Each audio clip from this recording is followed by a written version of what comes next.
Yes. Yeah, it's kind of like the top and those. I know the guys, he's just like, wow, I don't worth attention. So it's like, gosh. Yeah, yeah. That's it so much. But I'm what my soul saying. Well, should I think now? I figured out, but whatever. I want to be. Yeah, I do it. No, I'm not forever. I don't really do that. What's probably gonna happen? No. My parents. Everyone in. I don't mind Either. I did. I'm sorry, I know it makes you. So I give you a. Well, if you were something, I really thought you were something like. The moment is there.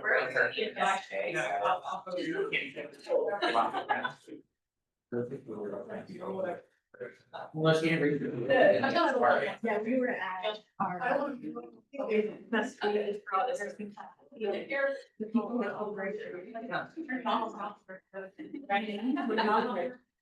Right, we're having one to the right, we're near this. You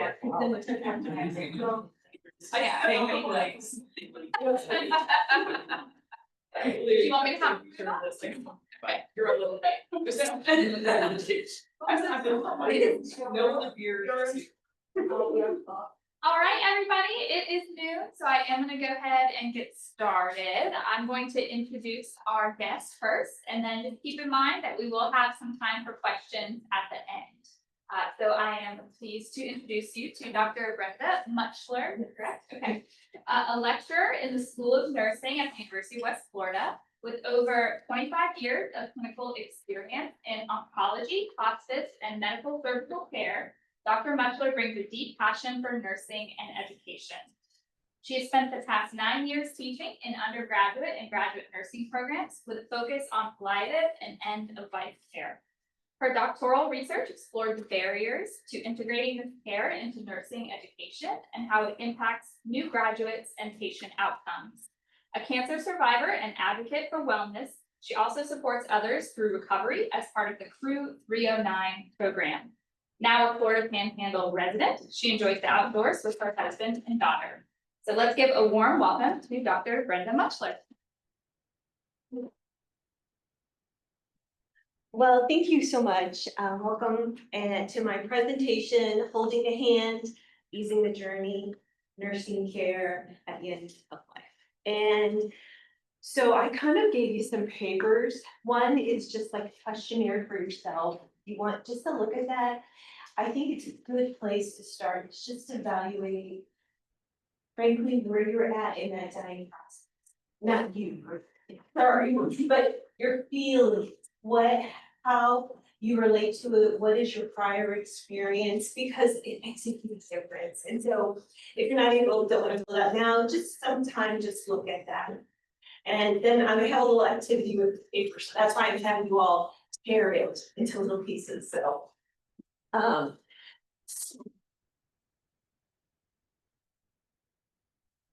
really quick.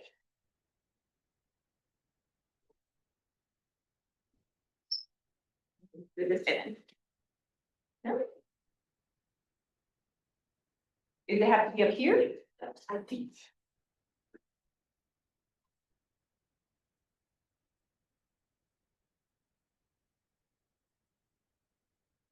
Okay. Oh, there we go. Now try it. Okay. All right. So if we don't have technical difficulties, then what fun is there? So I wanted just to start with my story. So bring yourself back with me to 1998. It was a Thursday evening, and like you guys, I was a nursing student working on some pre-work. You know, the night before clinical, we had to look at our clients and form some care plans. So luckily, I don't know if anybody has a heart want to go into nursing, but care plans are a piece of that. So I was working on that, and the phone rings, and it's my brother, and he says, they took dad to the emergency room. So this handsome gentleman is my dad. Took him to the emergency room and he's had a heart attack. So then quickly we find out that they are moving him by what we call live flight or helicopter to this, our area, because he lived out of town, the area trauma care. So within a few days, we understood that because of this episode, this heart attack, he had a lack of oxygen to his brain. So we call that an anoxic injury.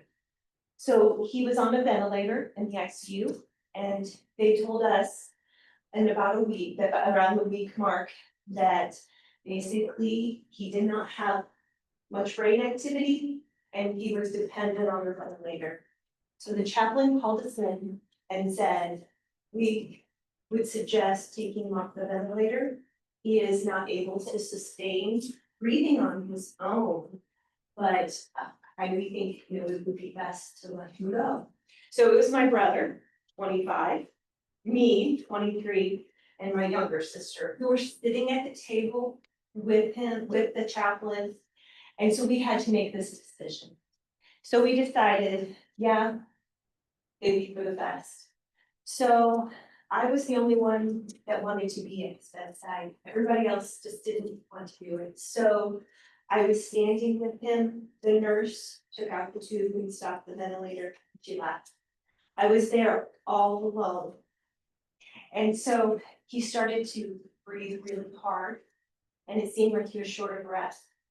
So I stood there and I said, I can't do this. So I walked out of the ICU room, around the corner, put my back to the wall, slid down, and I stopped. But I told myself, you gotta get yourself back up, because he can't do this alone. So I walked back in there. I didn't know what to do. I was a nursing student, but they didn't tell us about that in school. And so I held his hand and I talked to her and I said, it's okay. He eventually did stop breathing and no longer had heart sounds, heart tones. I didn't know what to do. So I thought, well, I probably should go tell the nurse. So I walked over to the nurse's station and I told her. And she just said, okay, well, give me a few minutes. Give the rest of your family, you can come in and say your goodbyes. So that's what we did. So I didn't know how to feel. It's a pretty significant experience in my life, but I fast forward because I was graduating within by that December, I was graduating. And I happened to have a job in oncology. That was what was available and the door opened.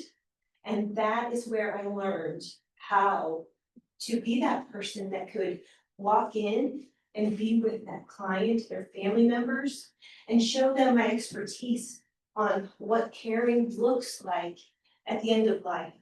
You don't have to do it alone. We have specialties that walk through this journey with clients and their family, because they're just as important. And so that's where I learned my specialty. And then I never didn't think of it when I came onto the oncology floor.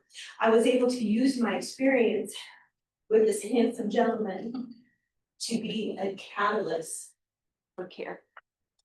So I don't know if anyone else has any stories about someone close to them passing away, use of hospice, or anything like that. If you don't, it's all good. No, that's perfectly fine. And so a lot of us have not had that experience.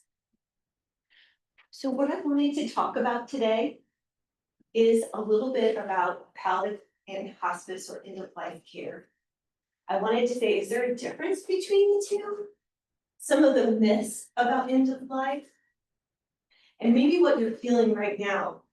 We just talk about something else because, we can talk about anything fun, right? And this may not be a fun topic, but these are conversations you will run into in any area of your life or your profession. And I just wanted to share a few of my nursing experiences. I did get attacked by a cat. Yeah. All right. What is palliative care and hospice care?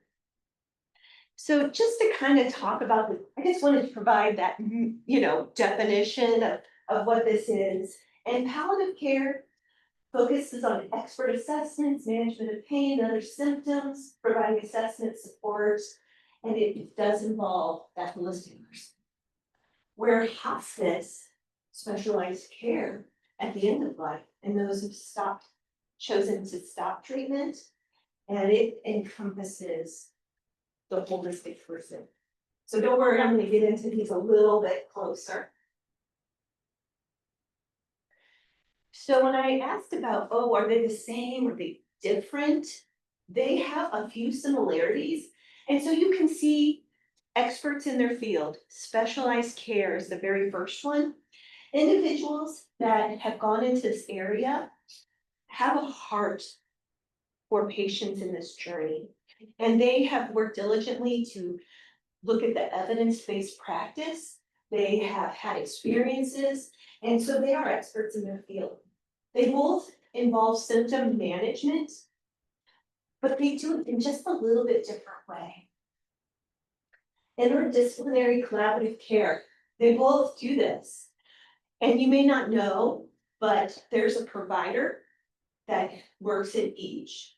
There are nurses, there are CNAs or patient care techs, there are social workers, chaplains, pharmacists, volunteers. The whole, that encompasses the whole care.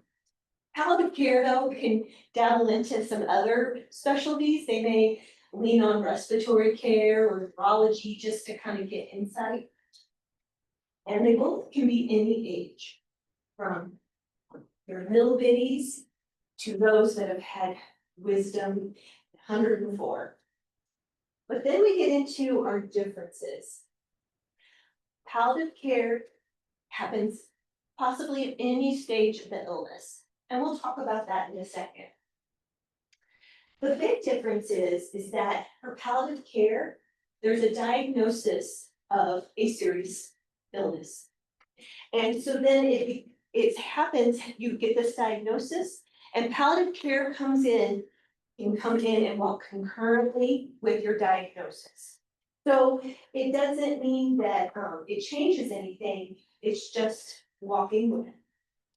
And it can extend into bereavement, though a lot of times it doesn't. There's usually a seamless transition. But if you've been with your palliative care team for a couple of years, you have bonds and you can just say, I want to stay with you, and that can happen. Some programs that can happen. And it's to optimize quality of life in that symptom management. And then you can have this care at a hospital. You may be introduced to it there, or the office or nursing home, but this outpatient specialized clinics, that's typically where we see palliative care, because you get this diagnosis and then they'll incorporate it in. Palliative care can happen from the day of diagnosis. So say this patient is here with a cancer diagnosis and they have pain, or maybe they have nausea. And so to keep them on the treatment management, they'll help with nausea. Because do you ever hear of people who stop treatment?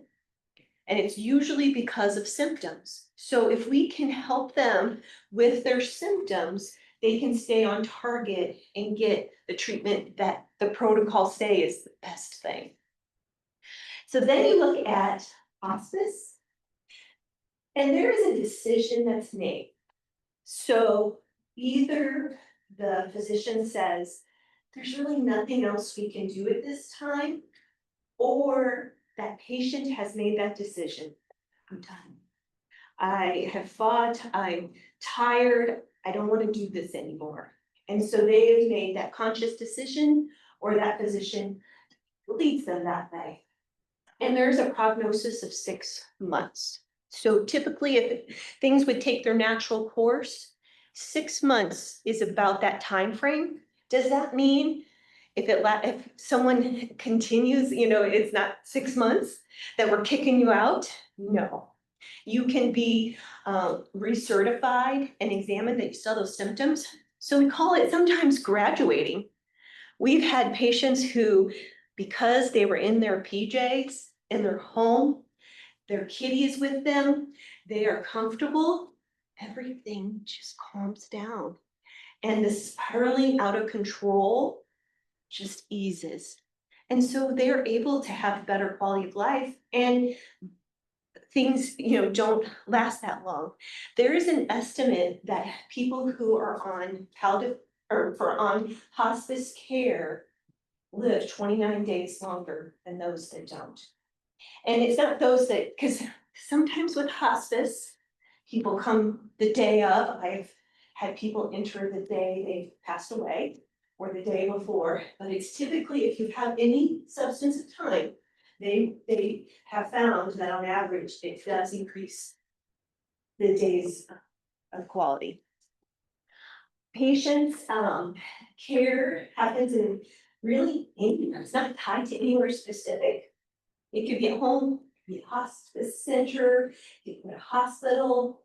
The hospice centers, Florida has more of those, but bigger cities have areas that's like a hospice center and you can go there for symptom management. Or maybe you have there's little ones at home and it's just not the environment that your family wants to use. You can use that. But a lot of smaller communities, especially rural communities, don't have these centers. And so it's wherever the patient wants to be. It's at a friend's house, I've been there, to somebody's friend's house. There was even a client who we met at the bridge, because that is where he called home and we managed him from there. Of course, you things have to change, but that's where I initiated because that was him. And that's the beauty of palliative and end of life. It's a journey and we walk with you. So I want to show you this. This is kind of the care continuum that I'm talking about. Here is screening. People are getting their mammograms, colonoscopies. Maybe you're getting your flu shot. We're doing all that prevention screening, but then there's a diagnosis. And this is where curative treatment, you're getting that chemo, you're having open heart surgery, whatever you're having takes place here. So remember I said it can happen from day one. So that can start, but typically people join palliative in here maybe when symptoms are more significant. Then here was that decision, that 6 months, or they get that, there's no other treatment, we've exhausted everything, or the patient's like, stop. And so this is where end of life and hospice kicks in, and then it extends to bereavement. There are significant programs for families after a patient does die. And it can be memorials, it can be touching base with somebody on a holiday, maybe that person's birthday. So there is quite a bit of support as they move past bereavement. There are some myths about hospice and palliative care, and I don't know, maybe you've heard of them, but the myths about palliative care and misconceptions are what prevent clients, family members, even healthcare providers from entering into the service and using it. So palliative care and hospice are the same type of care. What do you guys think after my big definitions? No. And so that's kind of a little misunderstanding. Actually, even healthcare professionals think the same thing, but it's not. They still have two distinct. Palliative care sends a message that all hope is lost. Treatment options are limited, and that you are giving up. Anybody heard that? Feel like you're giving up? But actually, it's walking side by side. You still have every single piece of the healthcare team that you would. You're having surgery, you're getting chemo, you just have an extra layer. It's costly and it requires specialty resources. So this isn't true either, because many insurance companies, Medicare, Medicaid, they have put plans in place to help assist with palliative care. Also, most of what is used is for symptom management. So that means it's medication, and those are lower cost items. And the oncology office I worked with, they had palliative care right there. So you just, so part that you could just incorporate into the care. When I work with palliative care, I no longer see my physician or receive the same diagnosis. So people fear that I won't be seeing my primary care doctor, or I probably won't be seeing the surgeon. But definitely you will. And this was kind of stood out to me. The myth by percentage of misconceptions in palliative care. This is a study in 2018, and this is a pretty substantive number of participants, right? Almost 3,500. So the number of people that never heard of palliative care in this study, 71%. And for those that knew about it, can you see how many had some form of misconception? The ones that had no misconceptions, kind of really understood it, knew about it, 12%. So that's very interesting. And so I thank you for coming and participating today, because you guys are innovators and you're going to share this with your loved ones, and it just ripples out. Hospice. So do you guys remember what is the difference between with hospice and palliative care? Say that again. But hospice focuses on end of life. Yeah, so it's 6 months trajectory, still symptom management, but you've made a decision. Let's forgo treatment.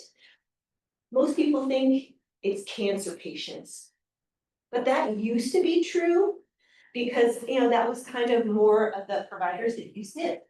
But you can see here, what's the biggest piece of the pie? Cardiovascular disease. And then you have your cancer. But these are, the diagnoses go across the board. It can be Alzheimer's, chronic, COPD, HIV, any of these.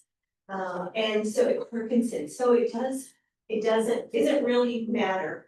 It's the symptom volume and the time of that illness. And to touch on these, many people think hospice is a place. Has anybody ever thought that? Like they're going to hospice, like they're heading somewhere, but really it's a service. There are those hospice care centers, but it's really can happen anywhere. And it's more about what we can do to assist and undergird the process. Does anybody know what a DNR is? Yes, and so, anybody thought about tattooing that on there? That's a nursing joke that we always say, I'm just gonna go ahead and tattoo that on my chest. But, do not resuscitate. So it kind of makes you think, oh, you have to be, like I forego everything, but not necessarily. I've had patients who are called full codes, want everything done. They just have to be aware if they do stop breathing your pulse, we will have to call 911 and they will have to be resuscitated. But typically, and I'm saying that there are some facilities that strong policies that you have to be, like generally you don't. But it's a journey. So when we hold on to things, we have control, right?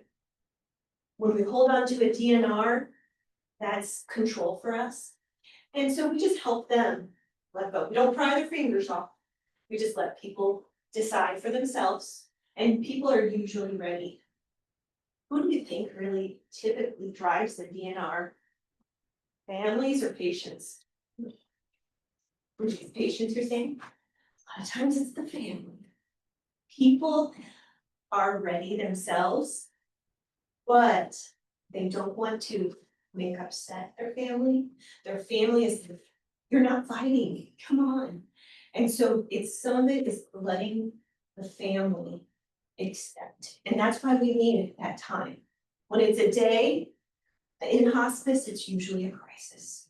And everyone is upset and you have to do lots of just support. But when there's time, we can start doing the work. Hospice is for clients who don't need any high tech care. Actually, we try, like a lot of times, patients have made those decisions. But again, it's that control. I had a provider, he was a doctor, and he wanted IV fluids, didn't want to get dehydrated. So we had, his wife was a nurse, his daughter was a nurse. They just had to slowly let go of it. And it was fine. I had a patient with TPN, people get tube feedings, but what they realized is once they continue, because your body can't use all of that nutrition, because when we're sick, do we feel hungry? No. And so everything kind of starts shutting down, slowing down. So then we start getting overloaded with fluid and they start feeling yucky. They have congestion. And so they're just like, yeah, we gotta stop this. And so it's just walking. We dope people up. Did anybody ever heard of that? Where people, if you go into hospice, you're just gonna be asleep. Definitely not true. People have a ball when they're on hospice because they are doing things their way. They are in their pajamas, they're in their own environment. They eat what they want because we had rules before, right? Now they can do it their way, and control is essential for patients. So no, we don't dope them up, but we do provide pain medication because people might have pain because of that disease process. They may have other issues, and when we give pain medication, because here's pain, death is painful, we give pain medications and they may get sleepy at first, like we put a patch on, takes a couple days to acclimate, and then they kind of become more themselves. But it's small doses to control the symptoms, not create them to be asleep. But of course, as things evolve, the body does shut down. Death is painful. And that is not, not saying that people don't have issues, but it's because of the disease process. It's because that tumor is putting pressure on nerves. It's because somebody is, has, the pain in places that the disease process has created. But the process of our organs shutting down and things slowing down is not in itself painful. We starve people. You go on there and you can't eat. I'll tell you, I've had patients that are like, can I get a Big Mac, French fries, and a chocolate shake? They're like, yeah, but they only want the ability to get it, but they also just want to taste. They don't want to eat the whole thing. They'll try it and they're like, good, but just to taste a Big Mac or taste their favorite thing. I had one gentleman, he's like, I could really use it. I called him, I'm like, okay, I'm coming at 10. He's like, I could really use a coney dog with the chili dog and some French fries. I got them. And so I brought him and he just wanted to smell them. He wanted to just taste. And so people, when they're going through the dying process, don't really want to eat. What happens is the body slows down. Well, what do we do when we find out someone's sick? Let me cook something for you. Let me develop a food train for you. We do all of this because we're very social and food is involved. And so we think, eat something, you'll be better. But this isn't the case, because then if you force people to eat, then it just sits there and they maybe have their bowels aren't moving. Now they have gas pains and indigestion and all the things. So it's not about starving them, but letting the patient be the guide. And hospice hastens death. We do provide medications, but small doses. We don't give a big bolus of morphine. That is not Colloquium. It is small doses that treat symptoms. So I wanted to talk about what somebody looks like when they do die. Because family always asks, well, what do I expect? So I just want to hit on these. I could probably spend hours on symptom management and how to treat these, but these are because the body is shutting down, the heart, the lungs, blood stops perfusing to it goes to the vital organs and not as much to the extremities kind of thing. But people do start just maybe talking, and these aren't the gold standards. These are just common symptoms, but they may just want to talk less. They just don't have the energy to do activities. Their appetite declines, bowel and bladder changes. One thing I see a lot is that people stop producing urine. Maybe we have a catheter in and you just see it really drop, just small amounts. And the kidneys are starting to shut down. Vital signs change. And breathing slows and becomes irregular, so the blood pressure will start to drop. And then, at beginning, heart rate, respirations will increase, but then they'll slow down. And even breathing becomes irregular. And I always tell patients, family members, you just have to do a new norm, because that patient is holding their breath, not breathing, taking some quicker breaths, not breathing. So it's the family member that's struggling with that. They're not in pain, it's just the body is just deteriorating, but we have to get used to this change in breathing pattern. Skin changes, so like I said, the blood kind of stops perfusing to the extremities. It's trying to focus on heart, lungs, and kidneys if possible, and brain, but you'll see modeling in the feet and knees. Lack of interest in the surroundings. Some people do get agitated. Depends on the disease process and what's going on, if there's an electrolyte balance, what's going on. Hallucinations and confusion, or even clarity. Some people are like, they may have been confused before, sleepy, they wake up and they'll say very significant things. And then they will not be unresponsive. So that's just a quick overview. So thinking about talking about something else, is this the easiest topic to go and talk about? What happens is our attitudes, our understanding about death is shaped by who we are, the culture, what we've experienced, the people that are around us. Maybe everybody says, oh, so-and-so died, but we're not going to take you. You go to school and we're going to go. We hide people. And it's kind of a death avoidance, even death fear can happen. And it's a socialized custom in the United States. So what happens is that somebody gets sick, goes into the hospital, and then you hear, yeah, so-and-so passed away. So we see death, we don't see death, it's behind closed doors. It's not in our environment. And so it's something that's set away. And so we do not have any kind of comfort or familiarity with it. And then we have large scale illnesses. What do you think recently, you guys are probably in high school, weren't you? 2020. What did we experience?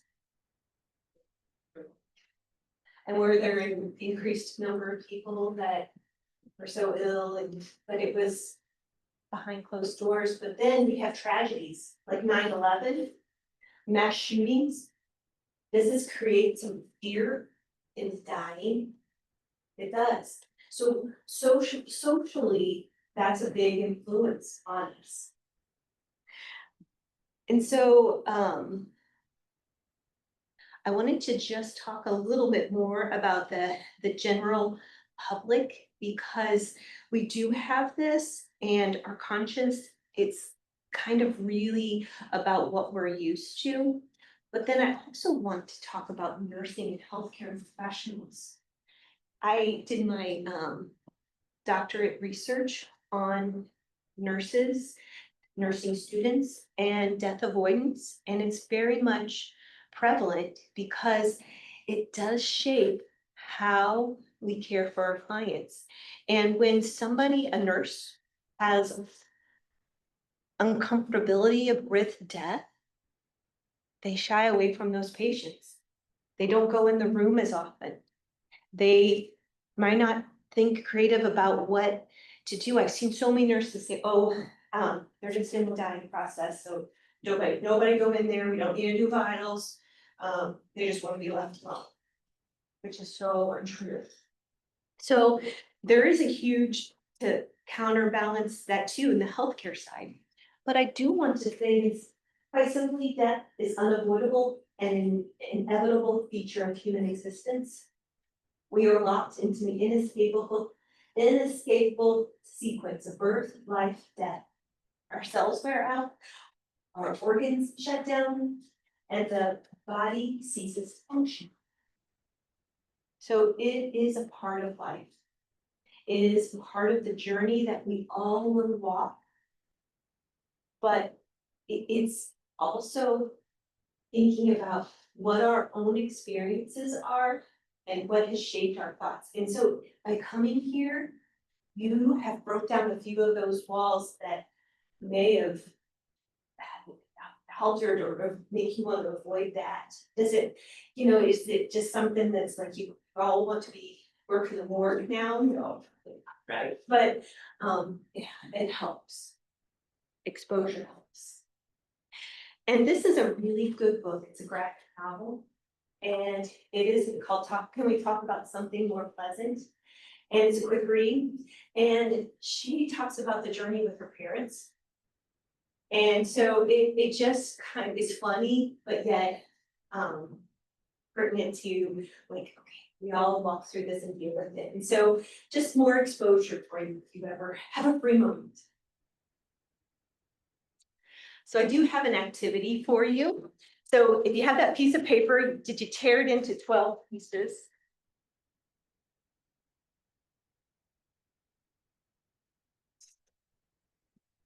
So on your 12 pieces of paper, I want you to write 3 people that are important to you or people loved by you.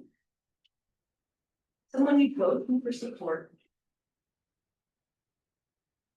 So just 3. One name per piece. One name and piece, yep.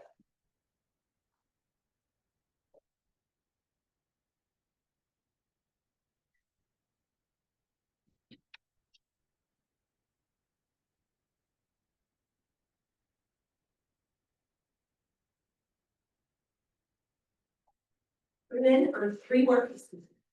On each one, write something that you own that you couldn't live without.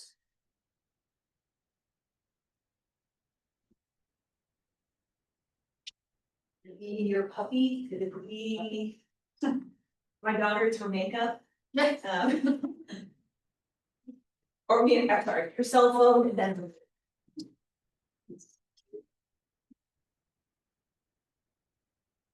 Now I want you to write down 3 of your favorite activities. What do you like doing on a regular basis? Maybe it's walking on a trail, maybe it's going to a football game. Spending time somewhere.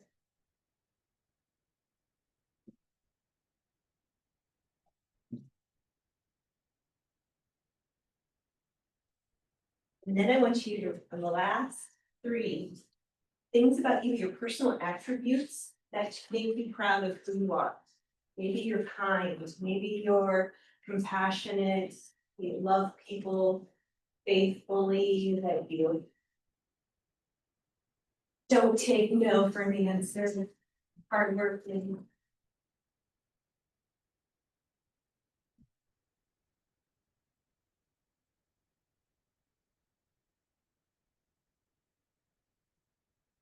You got your slips of paper. And so then I'm going to read this little simulation for you. I want you to take all your paper and have them facing up.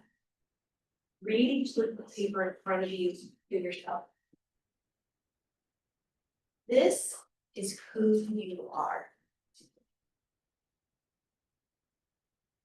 You still need more time, I'm sorry, my goodness. First, gives me a chance to get straight. I was teaching about putting IVs in and how to IV push, so my skills are.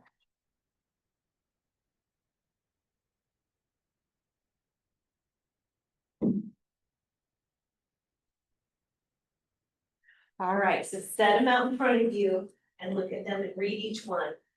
So this is who you are. These are the people that are special to you. The activities that bring you joy. And then the pieces that make you who you are. So you're at the doctor's office. You get diagnosed with cancer. So now you have 30 seconds to tear up 3 pieces of your paper. You have to take 3 of them. Any 3?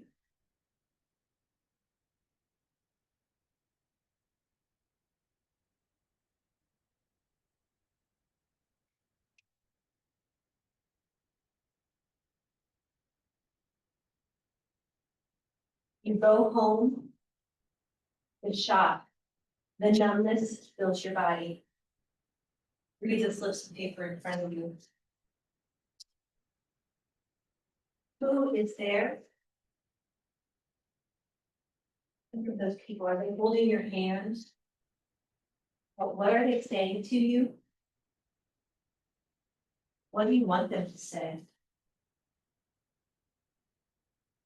Here are 3 more pieces of paper.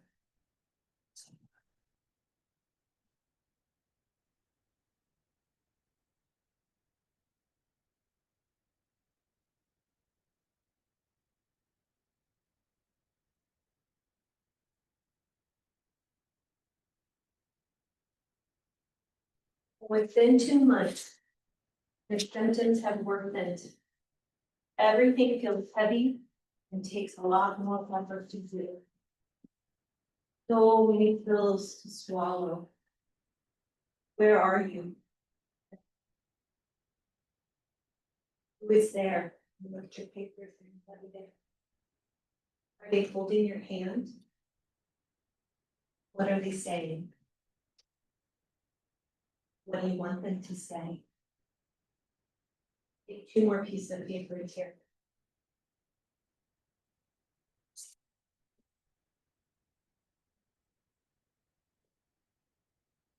You have a couple of pages left. Read the slips in front of you.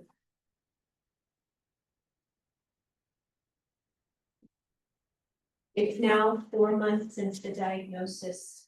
You're exhausted. Pain is relentless. The side effects of the medication will maybe question your worth. Who is there? Are they helping you? Are they holding your hand? What are they saying? What do you want them to say? What brings you joy now? There are 2 more pieces.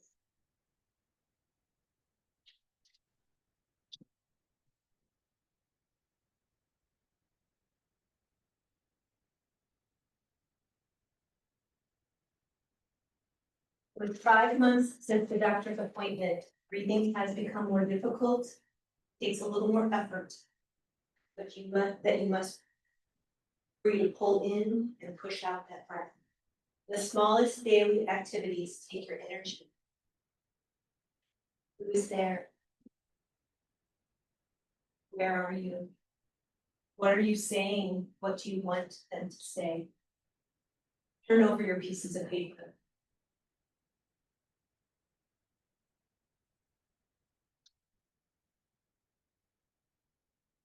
Now I want turn to somebody, turn around, and take one of their pieces of paper.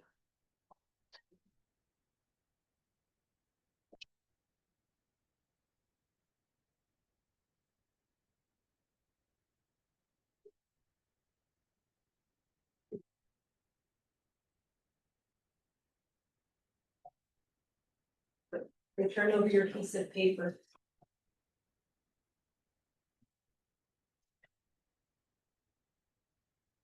And now, I want you to tear it up. Inside.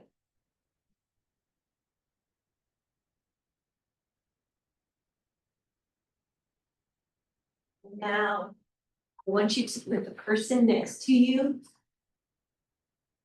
or even out loud if you want to. How do you feel?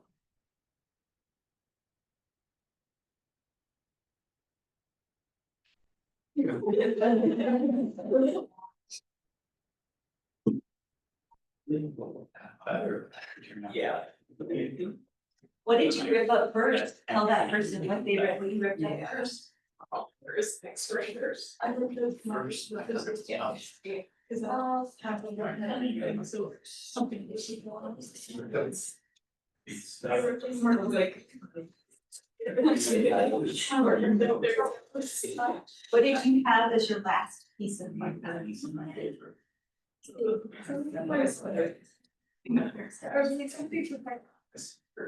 Did anything surprise you? Or something. Anything surprise you at all? How do you feel when someone tore up your piece of paper?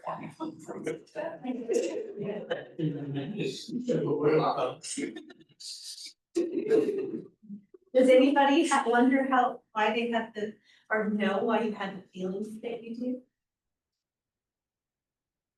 You want to share?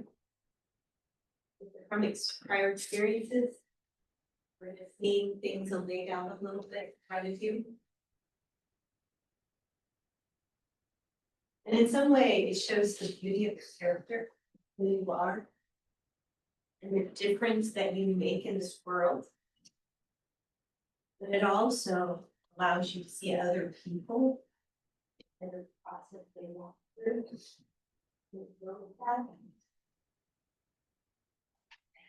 But the dying process is a very individual thing. And having uncomfortable conversations is part of that. And so, well, that's kind of tiny, sorry. What could you say to somebody? I've been thinking of you. That everyone wants to know that people care about them. You've been on my mind. To have someone think of you, but to have them on your mind, to be there, I'm right here with you. Maybe somebody is just, it's okay to sit with them and say, it's okay to rest. It's okay to close your eyes, you're sleeping. I'm right here to sit with them. I am sorry you're going through this. It's very effective because it says, this really stinks, but you know, I'm sorry. And I'm here. Is it okay to say, I don't know what to say? Because that is the honest truth. People don't want you to fill in air. And to tell them it's okay to cry. You have somebody close to you that loves that comes to visit, and a patient person may feel like they're just tearful. And it's okay. So tell them to cry. Cry with them. I've cried with patients.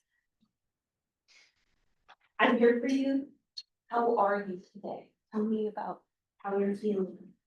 I wonder if there's something you wanted to talk about. Let them share about what they're experiencing. Sometimes people want to reminisce. They want to talk about stories. You can pray with them if that fits your relationship, it fits the person. Adapt the conversation to their needs. They let them be the guide. You sometimes don't even have to say anything, but just being there. Sometimes we walk out feeling a little empty, like, I didn't say the right thing. I didn't like what I said.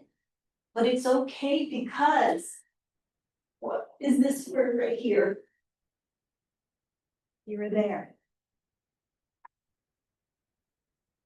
Maybe it are some people not so great, I can't say.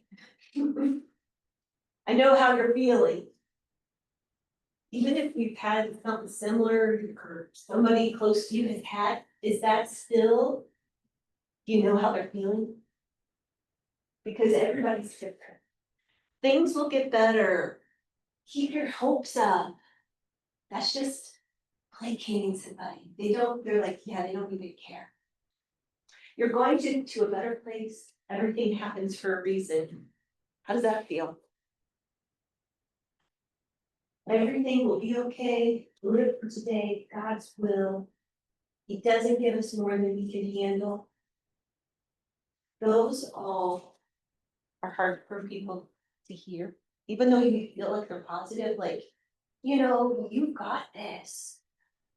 But letting that person, maybe that fits the person, but typically it kind of leaves them pretty empty. Noticing what changes. Oh, you look like you lost weight. You look kind of pale. You know, when you're having a bad day, we don't like someone to say, oh, that's a bad haircut. You know, like, you know it, right?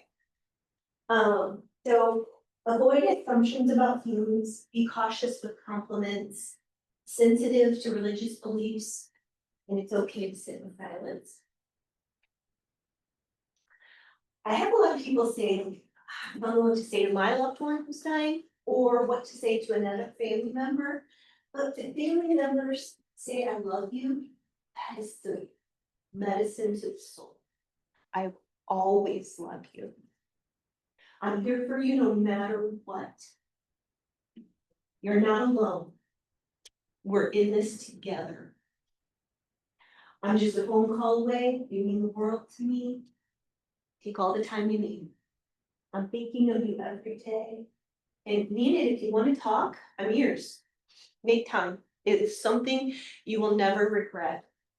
And you're important to me, and I care about you deeply. So some of my nursing experiences, I did get attacked by a cat. There was a gentleman who had this dog shaped like a lion, his chow, and he said, don't touch the dog. And I said, nothing about me says I was ever gonna touch that dog, you know. Then there was the parrot, he said, go stick your fingers in there. Again, there's nothing I would do to stick my fingers in the cage, but you know, they just had some fun times. But I've also had some really meaningful times. I had a gentleman who had COPD, chronic obstructive pulmonary disease, so he was short of breath. He had a lot of writing, and he said to me, we're gonna meet at the kitchen table. I said, okay, however you want to do this. And so we met at the kitchen table. It took him a while sometimes to get there, and I waited for him. He came to the kitchen table. He said, you know, I'm not gonna wear oxygen. You don't have to wear oxygen. But when I noticed I'm really short of breath, I said, that's an option. I don't want oxygen. Okay, this is your journey. I'm fine with that. But we found out some other things to do. So he's like, just get so short of breath, get into the bathroom. So I said, well, what about if we put a chair halfway? He's like, I can do that. So he would walk part way, sit, and walk the other way. See, it was his terms, his way. Just, I was fine with it. I had a client who didn't want a hospital bed. She wanted to be in her own bed. So we found ways to stack pillows up. We had a wedge, whatever I could do to get her comfortable, but in her own bed. She wanted her own sheets. She didn't want this hospital bed that did all the things, right? Because that made her feel like she was really sick or that she wasn't her. I'm with that. I've had patients who have waited to take that last breath until they were completely alone. Family said, I'm gonna go and I'm gonna be gone for a little bit. And that was the time. People do the work of dying the way they live their life. And so having that opportunity is just a gift. I also had a patient who told me about his religious beliefs. He was of the Jewish faith, and it was winter time, and they told me, well, we cannot move his body. We can only move his body during the daylight hours. It can't happen during the time when the sun is down. And so, okay, so we talked to the funeral director, and they, when things became imminent, they hovered close. They went above and beyond for this person, and they did pass away, and it was getting close because dark in Illinois was happening, 5-ish, and it was close. And so we had to really push on the coroner and everybody, but we got him what his wishes were. So you can see that there's a lot of pieces. There was a family who they didn't want me to come until after 4 o'clock because they slept in. So I would knock, knock, knock, knock, knock, and they would never answer. I'd call and I'd call and I'd call, and it was just there. You can see the theme here. Letting people do things their way. And that's the important part of that. And providing education. So one of the last things I'll tell you about was I had this patient who had an extended release tablet. They didn't know, they thought it was for pain medicine, and they took and they were taking these at home. And so when they were admitted into hospice, I went over their meds and they said, my pain is out of control. And so we went over and I said, we have this extended release that's got a coating on it, you swallow it, and a small amount releases at a time. They were crushing it. So he was getting this whole dose all at once because now it became instant release and not extended release. So a lot of education happens in hospice. So you can see what a good resource it is. I think it's a balance, but. So as I kind of wind down, this is a very good person. She has a book as well. She is a mentor to me. She taught me a lot about hospice. She's my friend, but she has a beautiful book called The Journey of a Hospice Nurse. So if you ever want to kind of hear about some amazing stories, this is a wonderful book. It was the darkest moment of our lives, but we were encouraged by our community to keep our faith. We felt at ease despite the struggle. Will life ever be without struggle? But you can. There are services involved that can walk through this with you. So all my little baby reference in me. But I wanted to say thank you and answer any questions or hear any thoughts or anything that you guys have. I'm available. Anything that you guys?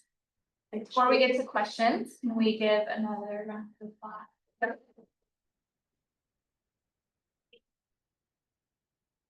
So who has questions? Oh, You said early on that patients in hospice live 29 days longer, assuming there's research on that, but do they also say why that is? They give specific reasons? you know, it's because of the ability to just be at ease. What happens is that we many times are pushing, a lot of times people will be at the hospital at those times and they go into the ICU, they're getting fluids, they're getting a lot of different treatments. And so they hang out more at a critical level. But something happens because I have that article and I'd have to share it with you. Because I don't know like exactly the wording that was with it, but the essence of it was that something happens when we are a whole being that has physical, social, spiritual. We are a whole person, holistic person. Something happens when you go home or go to a place and you are entitled to stop clawing, but to relax. Sometimes, there was a study that talked about how many medications people are on, polypharmacy. And people take so many things, they have side effects. But what happens is they say, do I have to take these anymore?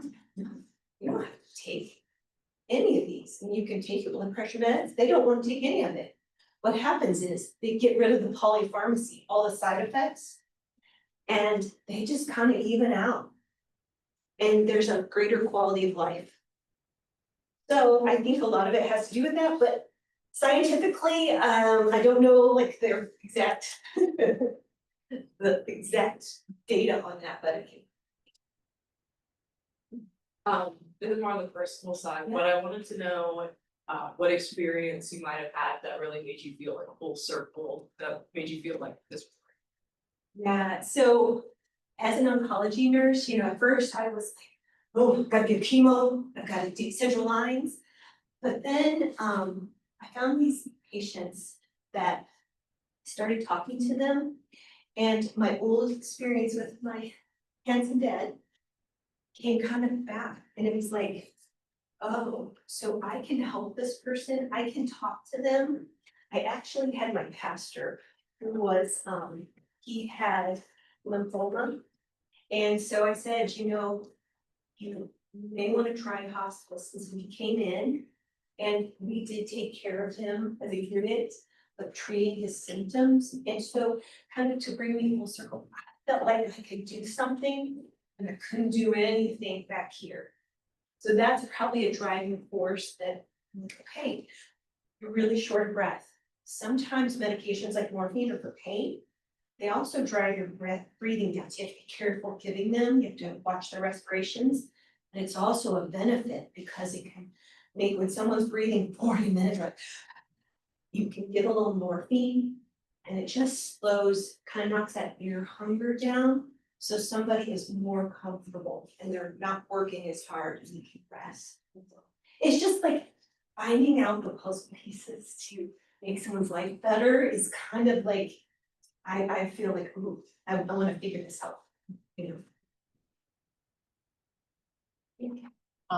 So I've heard of a lot of cases. My mom was a CNA. She worked with elders and like nursing homes and like worked sometimes even at home. A lot of times, like when they were dying, like there was nobody, like no family or like any friends like came to visit. They were like alone. So like in hospice, like I guess my question would be like, what do you do to like alleviate that like emotionally, like to help those people specifically? Yeah, so you have a lot of people, especially at the hospital, you do have people that are all alone. And so you kind of fill in that gap a bit. I have sat with people. I have noticed they're taking a last breath and I've talked to them. I actually had a son who was in the area, and he was actually a psychologist. And he said, can I fill out paperwork tonight? And I'm like, oh, like, sign his name on the, everything except for the due, and I checked with my supervisor and she's, yeah, and so we filled out as much of the paperwork as we could, because he just didn't want to be there. So then the next night I worked seconds, and the patient, I was with them, I kind of try to sneak in there a little more often. But when I called him, I just had a voicemail. I had another patient who wanted to be by themselves when they passed. And the daughter was like, just went to the cafeteria. And I said, and just letting people not feel guilty about that, because you never know the dynamics. But sometimes people are alone, and with hospice, you get to the point that the kind of the line is, can you get out of your home if there was a fire? And so people can, but then there becomes a point where they probably couldn't call 911 or get out of the house, so then they need a caregiver, they want to stay in the home. So then we assist them in finding somebody that, like hospice may not cover that, but they could. But we do also have volunteers who, like the patient's family says, I just need to get out. Then they volunteer to sit, 3 or 4 hours, but that becomes hard because especially in nursing homes, you know, patients stay. So if the staff kind of looks in. Another question. What was your experience with COVID? Cause I could imagine that would be. So I was teaching. So I was in that teaching realm, and so then I found with nursing, they sent us all home. And when I felt like nursing students should be in the environment, because what happens is nurses still had to go to work, right? Still had to run the hospital. And so by saying, oh, you just don't have to, you just go home, I thought we were kind of doing a disservice. But I know that my friends who worked on the oncology floor, it was very hard on them because staffing was short, patients were heavy with multiple needs, and people were leaving, nurses, caregiver, you know, like CNAs, they were all just leaving, quitting. So you had to carry the burden even more, and so it was a huge strain on the healthcare system.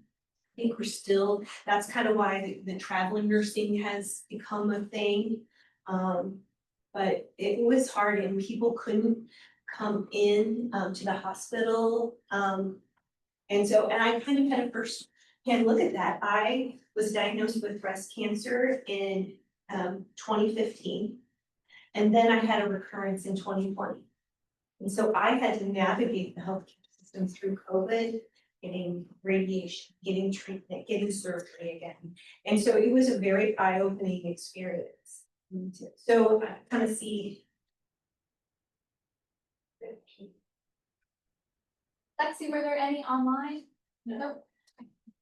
How do you feel walking through a discussion like this? Do you wish you would not have come? I hope I gave you something to think about. I'm sorry for being late, No. but yes, so we just went through this early part of this year. So I was sitting here thinking, well, maybe I should have come this one. And I already talked to Katie and Lexi earlier. It's like, I don't know if I'm gonna do some of these. But did you have hospice as Yes. part of your care? And how did you deal with the support of that? I thought the support was there, but the problem was it's sometimes the main hospice nurse seemed like this was too routine. Like, yes, I appreciate your experience and your knowledge in seeing this, but can you have a little more empathy? It's not, this is I know it's routine for you, but it's not routine for us. And that is great feedback because, you know, sometimes I would say most nurses go into hospice with passion because they quickly find out like, oh, I don't have to be in help, I'm gonna drive around. Well, that's not the whole, I mean, there's a lot more to it. And they quickly will leave, but I'm guessing that person chose this profession because they love it. Right. But they have just become either burnout or a little jaded with. Numb, that's why. Yes. And so we, I think as any profession have to check that, but healthcare, that's a problem. And so I hope you were able to provide. But the problem is not the care was great, it's just sometimes it's like, hey, you know, we're not this first time for all of us here. Yes. And yeah, tell us what this was. What do we do from here? Yeah. I'm sorry to hear, you know, that she passed and.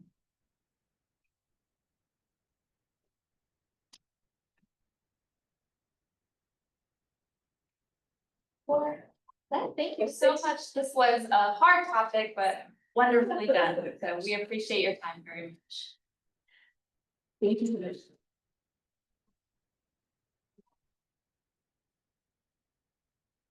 And you are of course welcome to join us any other Friday. You're very welcome to one if you want to join you. I can send you the list of the upcoming speakers. Okay, sounds perfect.